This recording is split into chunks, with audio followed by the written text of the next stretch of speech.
how good is the DJI Neo 2 for FPV? Well, that's what I'm going to be testing out in this video. The original Neo was a pretty decent, cheap way to get the feel of the controls of FPV, but the camera was absolute garbage and it just was super underpowered. And from my testing, I already know that the Neo 2 fixes the issue with the camera being terrible because it has a much better camera on it. But we'll see if it still is underpowered and how it does now that it has a 2-axis gimbal, which FPV drones typically don't have. And this video is totally not sponsored by DJI.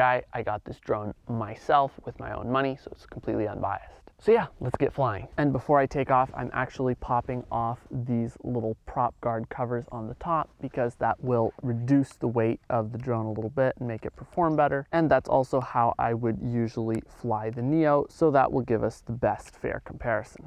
And that is what the Neo 2 looks like without the top prop cages. Right, and we are just going to launch this in normal mode with our controller. There we go, we've got it flying. That's one of the really nice things about DJI FPV stuff, is that you can just very easily hand launch it in normal mode. Now the sun has kind of gone behind the clouds, which is making it not quite as ideal, but here we go. Flipping into manual mode. It's flying pretty well. Oh, we're at 0 degrees gimbal tilt. That's our problem. There we go, 15 degrees. And we are cruising along. Feels very smooth. These radar warnings are kind of strange. I'm not used to that on an FPV drone at all. I guess the obstacle sensing is still sensing even though it's not braking in manual mode. Let's go out here right under this. Very nice and smooth and controlled for flying slow. Very cool. We're just going to go right around here. We are getting a little low signal, but I'm flying it quite a ways away from me. I'm going to go ahead and check out these trees. And as you can see, it's very nice and smooth and controlled. Now I do have to say that it feels a little bit weird. I feel like it's not quite as, it's actually pretty good and responsive there, but it doesn't feel quite as, like right there, it kind of, you can see the gimbal doing its work a little bit. It's not quite as solid as like an Avata or an original Neo in staying with your stick movements, but so far that doesn't seem to be a problem. Let's try a dive. It pulls out of it pretty well. By the way, if you want to get more cinematic shots with whatever drone you have, there's something you won't want to miss. And that is a completely free drone filmmaking training that I put together to take your drone shots from average to incredible. In this free training, I share my top 10 secrets to cinematic drone shots, covering the best settings to use, how to get smooth dynamic movements, how to compose your drone shots, how to edit your drone videos, how to color grade them, and a whole bunch more. And again, it's completely free and link to it is down in the description. Now back to the FPV test. Let's see if we can go in here behind these trees. Looking very nice. So you can see it is great for getting into tight spaces, and obviously also our camera quality is a lot better than on the original Neo. And I would say controllability is also significantly better. To me this feels a bit more, oh, we just clipped a twig there, but we're still flying. To me, this feels a lot more along the lines of the controllability of an Avata, with a little bit less of the just tendency to flip over at any little problem. Now, it doesn't drop quite as quickly as I would expect. When I cut it to 0 throttle, here we're at 0 throttle, and as you can see, it's descending like extremely slowly. If we go up a little bit higher here and just totally cut the throttle, it's getting a lot of jitters, and it's also not really dropping at full speed. It's definitely jitters when you are letting off on the throttle and descending, so that is not ideal. It's not really flying quite like a true manual FPV should. But on the plus side, it does not seem to be tipping over like the Neo would, at least not nearly as much. Let's see what happens if we want to do a flip. That's pretty good. As you can see, we tend to get these little judders in there at the end. Well, I guess I did kind of flick my sticks. Oh, it's not too bad. Let's try flip like that. Oh boy, you can see it really was not happy there at the end. Yeah, it seems to have some, yeah, it definitely gets the jitters when you do flips, which is not ideal at all. Let's pitch our gimbal up just a little bit more. As you can see, that 2-axis gimbal is definitely making it a little bit less directly tied to our stick inputs, which is somewhat less than ideal for trying to actually fly FPV. We're cooking pretty fast here. Whoa, we just clipped some grass there, but all in all, we're doing pretty well. We're hitting about 50% throttle here, I'd say, and cruising along 23 miles an hour. It's definitely better than the original Avata, but it has its own unique set of challenges.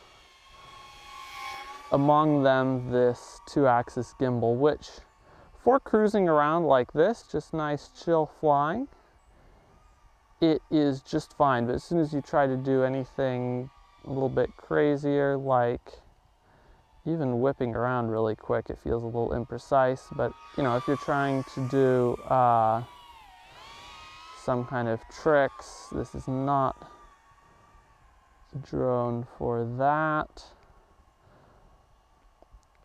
But for just smooth cinematic flying, I would say it's actually a very, very fun little drone. This could be great for like indoor real estate tours, all of that kind of stuff. It is absolutely perfect for. And also for just smooth cinematic flying, it gets some pretty good points. Obviously the Avata is still going to be better at doing everything, way better than the Neo 2, both in image quality and also just in power. But I'm kind of having fun with this. I can see myself actually using this for shots where, or for times where I maybe don't have another FPV. Of course, I would have to bring the goggles, but it is, I'm getting surprisingly comfortable with it, able to put it into tight spaces very, very well. So for that, it gets pretty good points, even though it's not quite as locked in as some other drones. And we've got a low battery here, so we should probably go ahead and come back. Ooh. Oh, we've still got 27% battery. That's not too bad when you're flying manual. I do feel less battery sag on the Neo than on some other drones of DJI's, as far as needing to punch my throttle way up much higher. Woo! We are getting a little bit on the edge here. And we should probably bring it in here pretty soon. Degrees of... Obviously I got just a little bit too excited about it. And we've got our first grass on the Neo 2. That means we must be doing something right, having some fun with it as an FPV. Now, one thing I'm a bit concerned with as far as this drone for FPV is these little antennas that stick out the back. To me, those seem like they could be relatively easy to break compared to, let's say, an Avata or original Neo or something that has everything internal. You do need these little antennas to connect it to the goggles and fly FPV. They are kind of bendy, so I don't think that they're going to be super easy to break, but definitely they would be a point of failure on the drone. So I'm going to swap another pack into the Neo and take it up for another session of ripping around. And here we go, off for our second flight. Flip it back into manual mode. Honestly, this thing is still a lot of fun to fly, even if it isn't exactly the same as a fully manual FPV drone. Now, I will say I'm someone who enjoys flying a lot of different things. I enjoy flying everything from the Avata. Even the original Neo I had quite a bit of fun with, all the way on up to, you know, full-blown 5-inch manual, no DJI stuff. FPV drones. So if you are wanting that like completely raw control, a ton of power experience, don't get this. That's not what this FPV drone will do. That's not what the Neo 2 is designed to do. It's actually not primarily designed as an FPV drone. But I do have to say, for what it is, if you understand its limitations, it is quite a bit of fun. I'm going to take it up here along these trees and give it a good little push to see how fast it will happily go. We are going 25-ish miles an hour right now, and we're about maxing out the throttle. Not quite, but there we go. We've got 32 and throttle is 36. That's max throttle. You don't really want to be flying that way for very long, but it is possible. It actually has a decent bit of punch out power, but whenever you try to start doing anything crazy, like a real dive or something, anything besides kind of relatively flat flying and carving around things, you start to get that gimbal interfering with your moves and just the direct translation of what you do on the sticks into the control of the drone, which is quite annoying to me. Especially, whoa, almost hit myself there. Especially given that I'm used to flying 5-inch.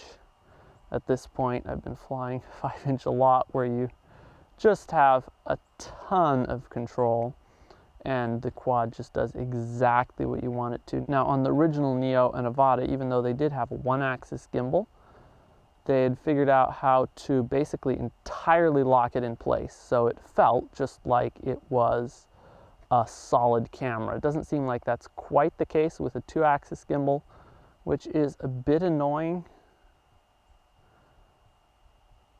Whoa! I think that there might have been a symptom of the 2-axis gimbal. I thought I was turned in a certain direction and expected the drone to behave a certain way, and it was not behaving that way.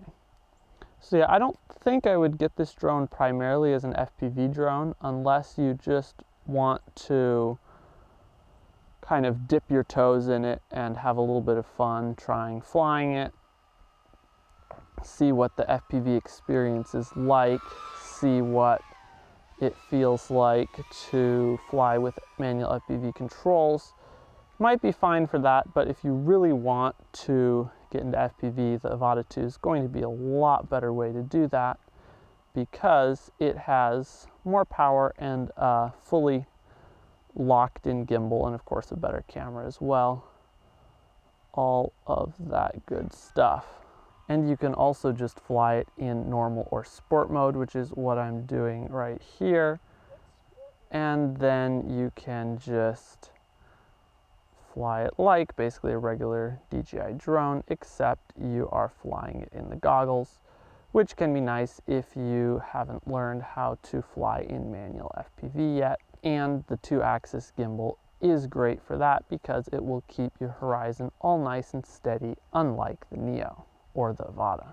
So final thoughts, is the Neo 2 a good choice for FPV? I've already said most of what I thought while I was flying, but to me the answer is no, but it also could be great if you just want to fly around and kind of cruise flat and level, carve between things. It can be great for that, but there's definitely better options out there for real FPV stuff. And as always, if you want to get better shots with your drone, I have a completely free 45-minute drone filmmaking training where I share my top 10 secrets to getting cinematic drone shots. Or if you want to go even deeper, I have an entire 12-hour drone filmmaking course with over 100 lessons where I go through every single part of my process for creating cinematic drone videos. And link to that is in the description as well. As always, if you've enjoyed this video, make sure to give it a like, subscribe to see more like this, and I'll see you in the next video.